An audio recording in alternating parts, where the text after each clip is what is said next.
The Mariners and Mets have swung a deal involving a trio of relievers. We'll break down the deal and answer some of your mailbag questions coming up. Colby, hit it.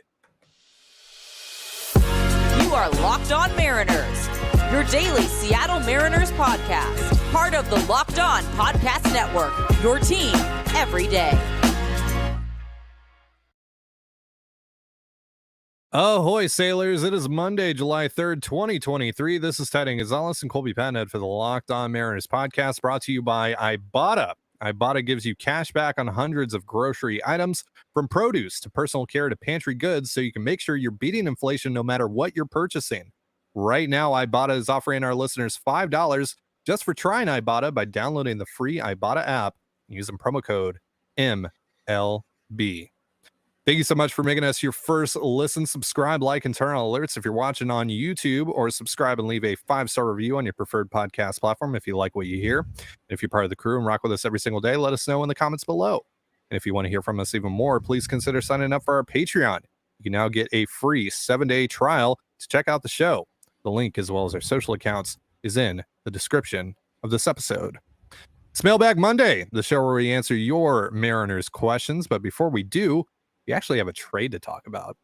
That's right. The Mariners have sent Chris Flexen, who was recently DFA'd, and Trevor Gott to the Mets for lefty reliever Zach Muckenhirn. Now, the Mets have already DFA'd Flexen themselves, which is really interesting because it's been reported they're eating all $4 million of his remaining salary. They are also eating the roughly $500,000 left on Trevor Gott's contract. So, Colby, this deal is really weird from the Mets' perspective. I actually get why the Mariners did this.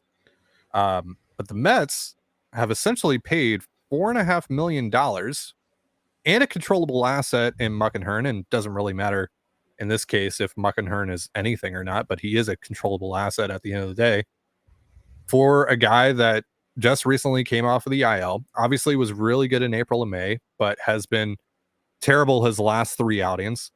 His last 2 outings since coming back from the injured list, getting hit hard a lot. I think he's given up 3 or 4 runs since then.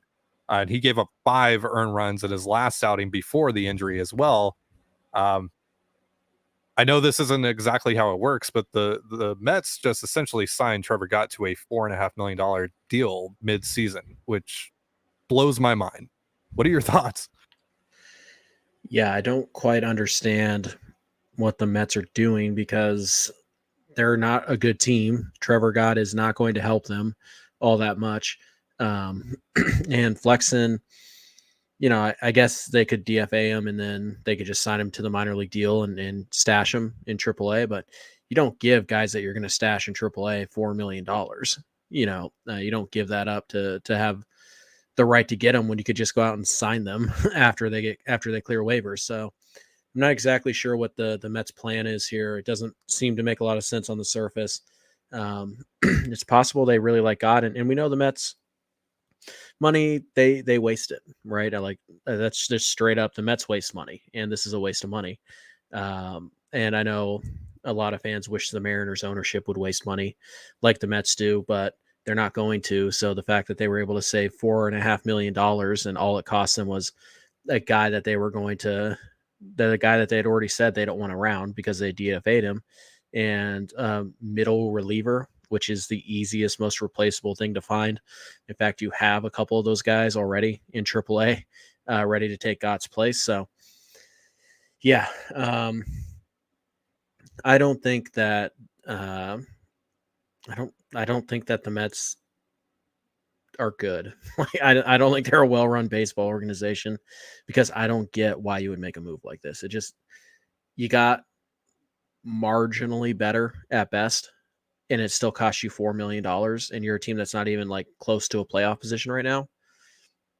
Why? I don't understand it. It's really strange. So I've been told that Matthew Festa will be the one who takes Gott's place in the Mariners bullpen. We know that Darren McCacken is with the club. He was in the clubhouse yesterday as they got set to head on out to San Francisco, which that series starts tonight. You can catch all the action on the Mariners hometown broadcast with SiriusXM via the SXM app. I'm being told though that McCacken might not necessarily be the guy who makes the spot start on Wednesday for Bryce Miller if Miller is unable to go, and there's a real possibility right now that Miller might actually be placed on the 10-day IL, which we'll get into in a second. That's not as bad as maybe that sounds. Don't sound alarms. We'll get into that in a second. But McCacken might only be up to eat some innings over the next 2 days. And then Wednesday could be a bullpen day, or it could be Tommy Malone. So we'll see on that front. But yeah, so Miller going on the IL potentially, again, isn't as bad as it sounds. If you thought that he wasn't going to be able to make the start anyway, you can retroactively put him on the IL to Friday, and then you got the All-Star break coming up. I don't think he was slated to make another start. I think Wednesday is supposed to be his last start before the All-Star break. So he's only missing that one start. He'll be eligible to come off of the IL once you're out of the All-Star break. And you're probably going to reshuffle your rotation anyway coming out of the All-Star break. So it's probably not going to be, Miller's spot in the rotation to start things off, which is what it would be scheduled to be if it was just chalk right now. So that's not really anything of concern. The other thing here, though, with the Gott trade is, maybe this starts to open the door for guys like Isaiah Campbell and Prolander Baroa and, maybe someone like Travis Kuhn, someone like that. So we'll see. We'll see what comes of all that. But for now, I'm being told that it's going to be Festa, who's been pitching well down in AAA, and then they'll go from there. But Muckenhirn will be reporting to AAA Tacoma, which has been the report. So on him, I mean, do you have anything on him? Because I don't have a lot on him. Yeah. Guy who struck guys out before this year, doesn't walk guys, lefty, 90, 91. It's pretty, 3/4 arm slot. He's just a dude. He's just depth. You could easily turn around and DFA him tomorrow. You could DFA him for, you don't have to for Festa or McCacken, but you could DFA him whenever. It's not a huge loss. And the Mariners also can put Penn Murphy on the 60 if they really need a 40-man spot also. So yeah, Muckenhirn is just a dude. He's depth, but also just a dude. Taylor Saucedo, and that one worked out just fine. So right, whenever the Mariners grab a pitcher, you gotta pay attention a little bit. Gabe Spire. We talk about this time and time again. Justin Topa. Yeah. Trevor Gott. Yep. Trevor Gott. Yeah. So always have to pay attention to that. Muckenhirn, former, I believe, 11th round pick by the Orioles in 2017, was transitioned to the bullpen fully in 2018. He ended up making his way to the White Sox organization for about a year and a half, and then eventually made his way to New York. Had a cup of coffee at the major league level this year. 3 innings pitched, did not go well for him, and then he was sent down to AAA, and that's the extent of his major league experience. So maybe the Mariners have identified something there, or maybe they were just like, hey, give us something for Gott and the money that you're taking on. Whatever the case, we'll certainly keep an eye on Zach Muckenhirn, because that's the reputation the Mariners have built for themselves. You always have to keep an eye on these guys whenever they add them. All right, so we are going to be beginning Mailbag Monday in just a moment. But first, a reminder, this episode of the Locked On Mariners podcast is brought to you by Ibotta. Picking up burgers and hot dogs for a summer barbecue? You're already doing it, so why not get cash back for it with Ibotta?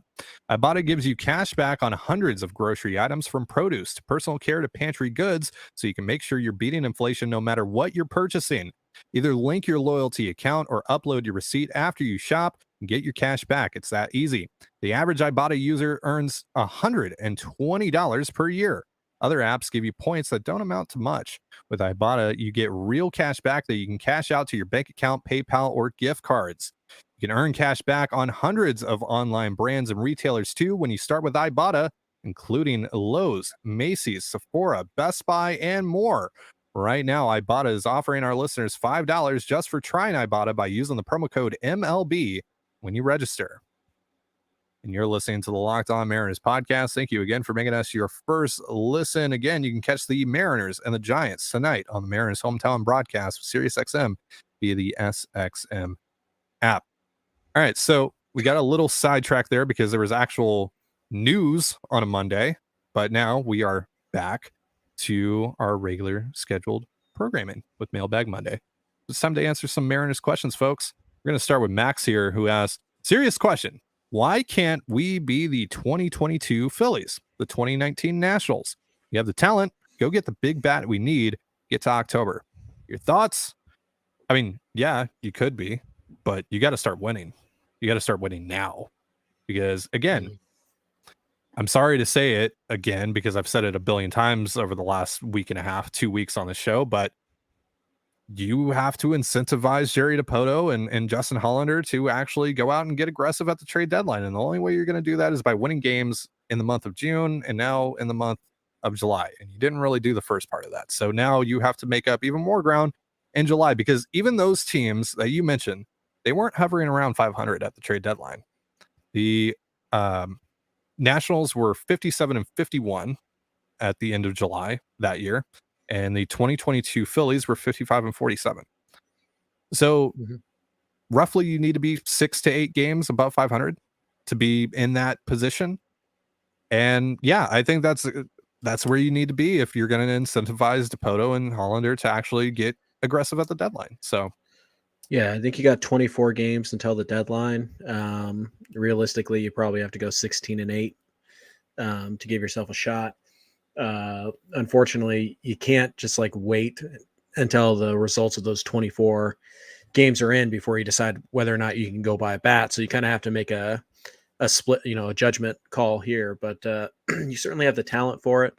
But it's just hard to buy that this team is going to reel off any kind of consistent win streak, like winning 18 out of 26 or whatever, because that just haven't done it at all this year. Their longest win streak all year is 4. Their best 10-game stretch is 7 out of 10, but then they immediately went out and lost 7 of 10. So they've just been bouncing back and forth between 2 games over or 2 games under 500 for the better part of 6 weeks. So just a little hard to trust, but could they be that team? Sure, they absolutely could. They have the talent. They have a superstar who's not playing like a superstar right now. So that's something that can, turn around really at any time. They have a couple of guys who are cold and they're starting to heat up. They're getting contributions from the bench finally, or from, depth pieces. And the pitching is still really good, even with a couple of blow ups here and there. So yeah, they could be that team. But it kind of has to start now. That's the only thing. It has to start now. And you got a tough 7-game stretch here before you get to the AllStar break. So it kind of starts by going 4-3 or 5-2 on this road trip, which isn't great, because ideally you'd like to be in a position where you can go 3-4 and be like, okay, well, whatever. But you're really not in that position right now. So yeah, the next 24 games are absolutely critical. Thank you for your question, Max. Now we have one from Garrett here. How much of a disaster is it for the organization to only have one Mariner in the All-Star game? Disaster seems a little strong. I mean, look, it's disappointing. Yeah, absolutely. Sure. It's disappointing. You have the All-Star game in your backyard. You would like to have more than one guy there. I will say this. I think there's hope. Yeah. Like Colby said, I think there's hope that there's going to be, more than one Mariner when it's all said and done.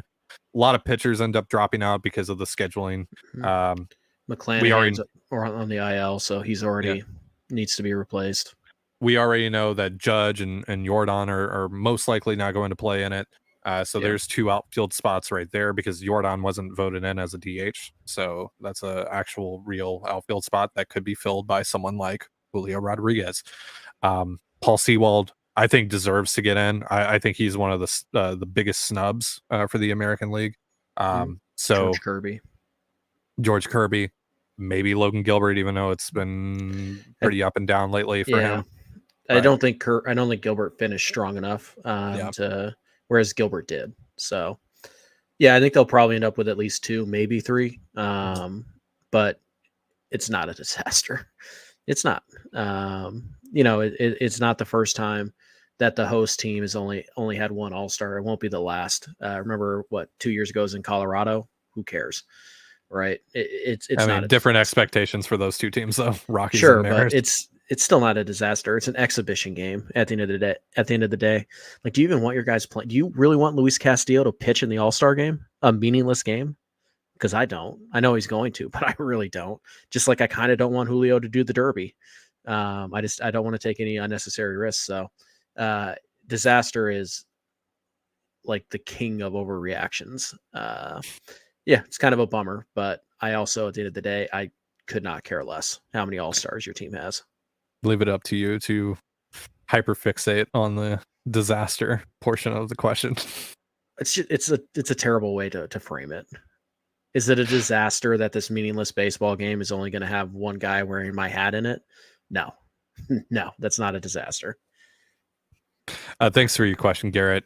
Brett here wants to know, if you had to make a decision right now based on where this team is at, would you trade Teoscar Hernandez at the deadline or hold out for an extension? Also, who is the most likely Mariner to get traded this deadline? Thanks, guys. Love the show. All right, so first part of the question, Teo. If it's only, either or, extend him or trade him, I'm extending him. And of course, in this, context, we're assuming that he's open to the possibility of an extension. I'm extending him though, because he fits the window and he's playing better. And I believe in Teoscar Hernandez, at least bat wise. Now you do. Now you believe in Teoscar Hernandez. Well, what tune were you singing 3 weeks ago, Ty? So frustrating, and I didn't think that he was going to be a part of this thing long term. I really didn't. I really, and I still think that that's probably not going to be the case. I think that Teo is going to head elsewhere in free agency, or maybe he gets traded at the deadline, depending on where the Mariners are at. I don't think that Teo will be in a Mariners uniform. But if it was up to me, right? If it was just either or, trade him for whatever I think he could net you, or extend him, I'm extending him because I think Teoscar Hernandez helps you more in 2024, 2025, and 2026 than whatever you could get for him on at the deadline. Yeah. I'm not trading whatever I can get for Teo because I could always slap the qualifying offer on him. And if he wants to accept it, then I'm totally cool paying him $20 million for 1 year. It's one less thing I have to go fix this winter. And if he doesn't, and another team wants to give up a draft pick to sign him, then I'm fine with that too. So unless the player I'm getting back is going to help me more than the draft pick, no, I'm not trading Teos. If somebody wants to overpay, I'd consider it, but I'm not trading Teoscar Hernandez for, a couple of AA arms, one of whom might have a chance to start and be a number 5 and like a bullpen guy. No, that's stupid. I wouldn't do that. If somebody wants to give me my Pete Crow Armstrong for my Javi Baez, then fine, I'll think about it. But those deals are so rare that I just wait, and then I'd slap the qualifying offer on him, try to work out an extension. And if I can't, then, I'll just take the draft pick. So, yeah. That wasn't the question, Colby. The question was right now, trade him or extend him. No, it said, right. Would you trade him or would you keep him and try to extend him? Read the question again, Ty. All right, let's bring it up on the screen real quick. Would you trade Teoscar Hernandez at the deadline or hold out for an extension? All right, hold out for an extension. Gotcha. All Boom. Right. Second part of your question, the Mariner most likely to be traded at the deadline? Thomas Julio. Murphy. I think Murphy might end up netting you something that's just too good to refuse. Because thinking about it more, right? Again, think about how rare that kind of player is at this time of year. It's perfect too because he doesn't have any club control. Think about how important that player is if Cal Raleigh tears his thumb off again and you're in the middle of a pennant race. Ugh. Well, okay, but that's assuming the Mariners get back in this thing. I'm more so looking at that. If you're trading Mariners, right? That to me is trading pieces off of your major league roster when you frame it like that. Maybe you're just talking about anyone in the organization. Emerson. But if you're talking about trading actual pieces off of the major league roster, you're probably selling to a certain degree. And to me, that guy is Tom Murphy. Never. The guy most likely to be traded is probably AJ Pollock. No, I think Murphy's probably a good one if you are selling. Yeah. And then I do think that they'll shop Seawald. And I would not be shocked at all if they traded Ty France or Eugenio Suarez. I really wouldn't. And that would be more of a lateral move instead of a seller's move. But yeah, I don't think there's any. I think the pitching, starting pitching, including Wu, is probably going to be off the table this summer. Mhm. I think Julio is definitely off the table. Cal is probably off the table. And I'd imagine JP is just a guy that you're not going to get enough value for to really trade. Other than that, I think just about anybody could be had if the Mariners are truly selling or if they're kind of going, half in, half out. Thank you for your question, Brett. You're listening to the Locked On Mariners podcast. Thank you again for making us your first listen. Again, you can catch the Mariners and the Giants tonight on the Mariners hometown broadcast with SiriusXM via the SXM app. Got a question here from Peter. Peter wants to know, has Mike Ford improved his trade stock from quote unquote non-existent to quote unquote if someone's desperate? And will this be a situation where they could sell Ford while buying his replacement / better bat? No. The second part of the question, no, because he still is at the end of the day a first base / DH type with, and really just a DH. Let's be honest. Yeah, sure, and very little track record at the major league level too. Yeah. Yeah, I think you could trade him for something. I don't think it's going to be anything that's going to knock your socks off, though. You might get another guy like you got today. Like, wouldn't you just rather run with Mike Ford and see how much you can extract out of him? Yeah, like Mike Ford could maybe be like the Darren Ruff of this deadline or something like that, but I doubt it. But I don't see any trade value to Mike unless he's a tack on. Unless it's like, oh, we'll give you, we're trading Seawall. We really want this guy. You don't want to give us this guy. Well, we'll give you Mike Ford to help you off the bench. Fine. I mean, players worse than Mike Ford have gotten dealt. A lot of worse players than Mike Ford have gotten dealt. With as small of a track record, with no defensive versatility and no speed. Probably. Yeah, probably. There's but weird trades all the time. Would you? Why would you trade Mike Ford if you think Mike Ford is a legit 115 WRC plus guy? Why would you trade him? He has club control. Yeah. How much club control does he have? I don't know. Probably 2-3 years, maybe 4. I mean, you're probably not paying him an ARB. So he's out of options. So you do have to carry him. And he is, like I said, he's only a DH. So yeah, I just don't see anybody being all that interested in Mike Ford. I think most organizations think they have a Mike Ford in AAA. So I just don't see it. Thank you for your question, Peter. Mark here wants to know, hope in the last 2 days were the actual Mariners. Would Jerry and Co. do a Graveman type trade with Seawall if it made them better for this year and the future, or is he untouchable? No, he's not untouchable. And it's a bit different of a situation than Graveman because Graveman was a rental. Seawald, of course, has a little bit of club control remaining. Yeah, they I think they're only dealing him because, again, this goes back to the Teo conversation, right? Who fits your window better? Whatever you can get for Paul Sewald or Paul Sewald. And it's going to have to take a pretty special package for you to realistically say, like, that helps me more in the future than Paul Sewald does right now, because you're going to try and compete next year. You are. That's just what your window dictates. Yeah, Seawald is at least above average high leverage arm. I know we keep on waiting for him to implode. I know the profile screams middle reliever, but he's not. Like, it's been 3 years of this now. Yeah, essentially 2 full calendar years and 3 seasons where he's been the same guy. Sometimes he strikes out more guys, but basically it's the same numbers, the same ERA, the same FIP, all that. So, and you get him he's only going to cost you like $5 million next year. You're not trading Paul Sewald unless you're getting somebody who you think helps you more both this year and next year.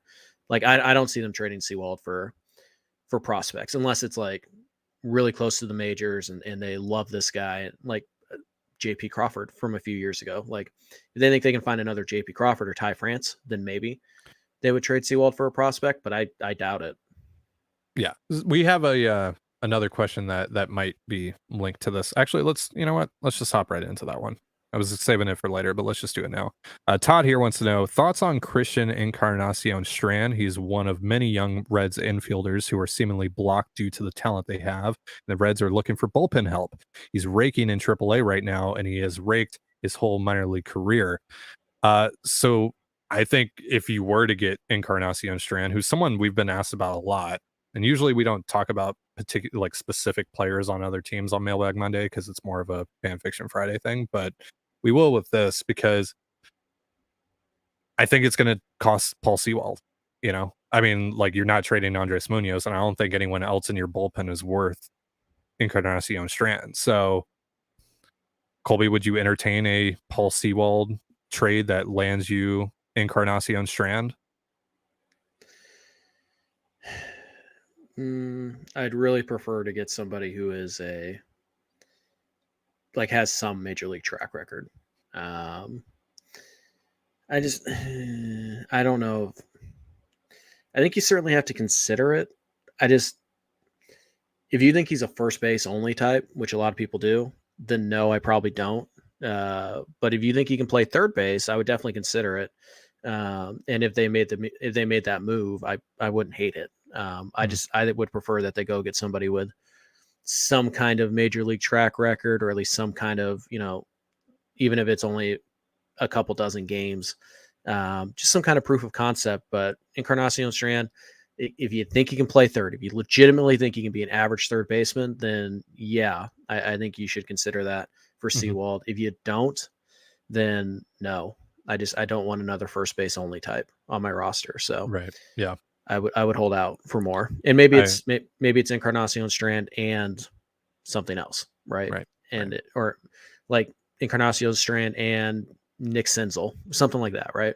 For Seawald, that makes it, closes the gap there, but we'll see. I'm certainly open to it, but I don't love it. Yeah, I agree. And it would be funny though to see the Reds buy from the Mariners a year after the Mariners bought from the Reds multiple times. Yep. All right, last question of the day comes from Nick. And by the way, thank you, Todd and Mark, for your questions. Nick wants to know when, if at all, will we see Gabby Gonzalez hit Everett? Maybe after the draft, because I mean, naturally, you're going to have at least a couple guys who hit Modesto coming right out of the draft. So maybe that's the opportunity there. What do you think? Yeah, again, you don't want to be too aggressive with guys. We get, Michael Arroyo going to be in Double-A by the end of the year. No, like you really don't want to be too aggressive with guys. But this is his second year stateside, I believe. So that's obviously a plus. And yeah, after you get through the draft, a lot of those guys are going to get assigned to A-ball. They're going to get assigned to Modesto, particularly the college guys. So yeah, it is entirely possible that pushes a couple guys off of that Modesto roster, including Gonzalez, maybe Arroyo, but probably not. Probably Cole Young gets pushed up as well. So yeah, I think right after the draft, which I think starts on Sunday. Does it start on Sunday? I think Saturday? It's on Sunday. Yeah, it's on Sunday. So sometime in the next, I don't know. Well, they have until August to sign these guys. So I would guess sometime around August 1, they would probably consider, at that point, they would consider moving up Gonzalez and Young to make room for some of the new draftees. So yeah, I think he probably does finish the year at Everett. I just don't know exactly when that's going to happen. We talked about Arroyo eventually maybe making his way to Everett before the end of the year. Could you see them accelerate that after the draft and just say, you know what, let's see it? No. I know it's super unhinged, but you don't want to Axel Sanchez the guy. All right. The Mariners were really aggressive with Sanchez, and it took him a couple months to find his footing in high A. And you just, it's not the end of the world because he's turned it around as of late, but you don't want to rush guys unnecessarily. So you want to make sure they're comfortable. You want to make sure they're ready because again, it's another culture change. You're going from Modesto to Everett, and there's a new clubhouse, there's a new ballpark, it's a whole bunch of new stuff. You're in a new state. You're even further away from home. It's just one of those things where you want to make sure that the guy's in a really good spot, both mentally and obviously, statistically. So I think they could do it like for the last couple of weeks of the year, but I think what they would really like to do is they would like Arroyo to stay down in Modesto all year, clean up, produce, and then just start him next year with the knowledge that you're going to Everett. You're going to start the year in Everett. and then you can kind of, change plans accordingly based on how he finishes off this year. But I really like the idea of just keep him down there for the entire summer. If you really want to push him into Everett, fine, give him a couple weeks, don't overexpose him, and then just have him start next year with the Aqua Sox. That would be my preference. All right, well, that's going to do it for our show. Thank you so much for joining us here on the Locked On Mariners podcast. For Colby Patnode, I'm Trident Gonzalez. Be sure to give us a follow on Twitter at LO_Mariners. You can follow me at Dane Gonzalez, that's DaneGNZLZ, and Colby at CPAT11, that's CPAT11. Follow us on Instagram and TikTok as well over at Locked On Mariners. That's one word, Locked On Mariners. You can also find all that stuff in the description of this episode. And thank you again for making us your first listen. Have yourself a beautiful baseball day. And if the Mariners win, we'll see you tomorrow. Peace.